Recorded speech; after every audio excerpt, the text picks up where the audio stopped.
अस्सलामुअलैकुम। आज की हमारी थ्योरी है एजुकेशनल साइकोलॉजी की पार्टन चिल्ड्रन प्ले थ्योरी। ठीक है, पार्टन ने बच्चों की जो है ना वो बच्चे कैसे खेलते हैं, कैसे इन्वॉल्व होते हैं सोसाइटी के अंदर, इसको पार्टन की सोशल लर्निंग थ्योरी भी कहते हैं। क्या कहते हैं? सोशल थ्योरी भी कहते हैं। पार्टन का बच्चों की, छोटे बच्चों की जो बाकी है ना, जैसे हमने वो गार्ड्स की है, ये बड़ों को भी देखती हैं। जो तो पार्टन की जो थ्योरी है ना, ये छोटे बच्चों के ऊपर बात करते हैं कि इसको चिल्ड्रन प्ले थ्योरी भी कहते हैं और इससे बच्चों की सोशल लर्निंग थ्योरी भी इसको कहते हैं।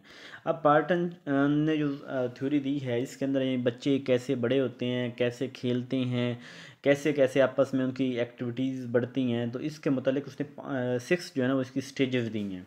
ठीक है, पहली स्टेज जो है उसको कहते हैं अनऑक्युपाइड प्ले। ये 3 मंथ तक होती है, यानी पैदा होने से लेके। फिर सोलिटरी, फिर उसके बाद ऑन लुकर, फिर पैरेलल, फिर एसोसिएटिव, फिर कोऑपरेटिव। तो ये 6 उसने स्टेजेस दी थी पार्टन ने। पहली स्टेज के अंदर क्या कहता है? पहली स्टेज के अंदर वो कहता है कि एक बच्चा जो 3 माह का है, बर्थ से लेके 3 माह तक, उस वक्त जो बच्चा मूवमेंट कर रहा होता है, यानी अपनी जो लेग्स हैं उनकी मूवमेंट कर रहा होता है या अपनी आर्म्स की मूवमेंट कर रहा होता है, ना तो ये डायरेक्शन होती है इसकी, ना कोई वो जैसे कहते हैं ना वॉलंटरीली जो है ना उसको कर रहा होता है, ना यानी उसका कोई ये इन हरकत का उसके साथ ताल्लुक़ कोई नहीं होता, ना ये कुछ स्पेसिफिक नहीं होती, कभी कहीं टांग कहीं भी कहीं। तो ये जो हरकत होती हैं जिसके अंदर बच्चा अपने आर्म्स लेग्स वगैरह और कोई भी बॉडी मूवमेंट करता है, तो वो उसको हम कहते हैं अनऑक्युपाइड प्ले। ना बच्चे के इख्तियार के अंदर है, बस बच्चा समझे कि अम्यूज़ हो रहा है, खेल रहा है। बस खेलना क्या है? उसकी टांगें हिलाना, हाथ हिलाना, ये बच्चे की जो है वो अम्यूज़मेंट होती है, इसके अनऑक्युपाइड प्ले कहते हैं। दूसरी सॉलिटरी प्ले। सॉलिटरी तन्हाई से जैसे निकला है, इससे ये 3 से लेके 2 साल तक होती हैं। अब ये ऐसी एज है कि इसके अंदर बच्चा जो है ना वो टीम नहीं बनाता। ये नहीं है कि किसी दोस्तों को बुला के उनके साथ बल्कि बच्चा इस एज के अंदर 2 साल तक बच्चा क्या करता है? अब बच्चे की जो मूवमेंट है उसके अंदर वो थोड़ी सी उसकी वॉलंटरी अपनी यानी हिम्मत उसके अंदर शामिल होगी। और इस एज के अंदर बच्चा जो है ना वो एक्सप्लोर करता है कि खिलौनों को, ये किसी के साथ खेलता नहीं है, खेलता तन्हाई के अंदर ही है, अकेले ही। तो अकेले ही क्या करता है? कभी किसी खिलौने का तोड़ा, कभी किसी चीज़ को एक्सप्लोर किया, क्या कहाँ चीज़ पड़ी है, हर चीज़ को देखना, हर चीज़ को तजर्बे करना, बार बार उठना, बार बार गिरना। तो इंडिपेंडेंट प्ले करता है, यानी अकेला इसके अंदर खेलता है, माहौल के साथ इंटरेक्ट करता है, चीज़ों को एक्सप्लोर करता है।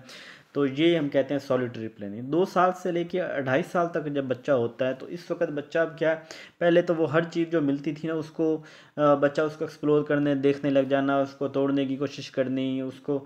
अब बच्चा जो है ना वो थोड़ी सी उसकी ऑब्जर्वेशन बढ़ जाएगी। अब वो चीज़ों को ऑब्जर्व करेगा और दूसरे बच्चे जो खेल रहे हैं ना उनको देखने की कोशिश करेगा। मतलब जैसे जैसे बच्चा 2 साल से ऊपर हुआ है ना, तो अब बच्चा क्या करेगा कि जो बच्चे दूसरे खेल रहे हैं, तो बच्चा उनको टिकटिकी बांध के देखेगा कि ये कैसे खेल रहे हैं, ये कैसे भाग रहे हैं, ये कैसे जो है ना वो क्रिकेट खेल रहे हैं, कैसे फुटबॉल खेल रहे हैं। तो उनके एक्टिव पार्टिसिपेट नहीं करेगा, लेकिन उनको देखेगा। जैसे वो अपने बड़े बहन भाइयों को देखता है कि मेरे सिबलिंग क्या कर रहे हैं, ये खिलौनों के साथ कैसे घर बना रहे हैं। तो ये जो होती है इसे ऑन लुकर प्ले कहते हैं। इसके बाद है पैरेलल प्ले। वो 2.5 ईयर टू 3 ईयर तक जो है वो एज है बच्चों की पैरेलल प्ले।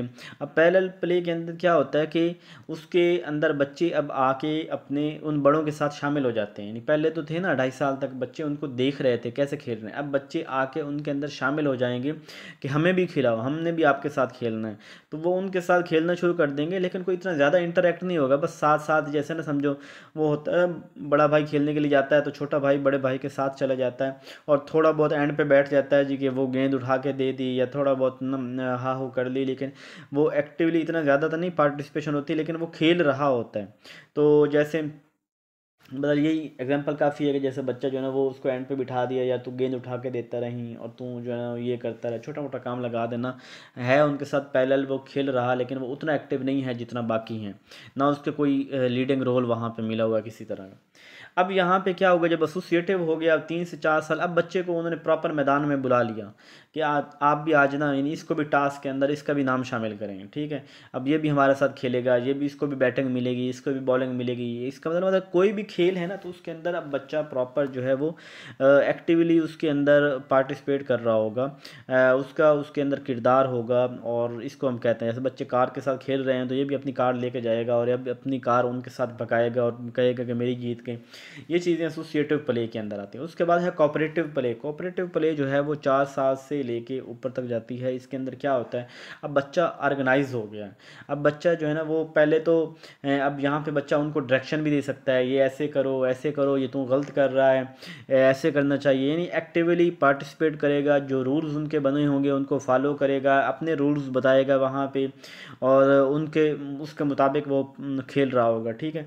तो ये वाली जो होती है ये कोऑपरेटिव प्ले होती है। उम्मीद है आपको इसका ना पता चल गया होगा कि देखिए पहले जब मैंने कहा था कि बच्चा ऐसे ही मूवमेंट कर रहा है तो इधर उधर उसकी कोई ऐसी जो है अहमियत नहीं है, तो वो अनऑक्युपाइड है। फिर उसके बाद मैंने कहा कि वो अब सॉलिटरी अकेले ही 2 साल तक अकेले ही भाग रहा है, चीज़ों को एक्सप्लोर कर रहा है, किसी इंडिपेंडेंट है, दूसरों की उसे ज़रूरत नहीं है।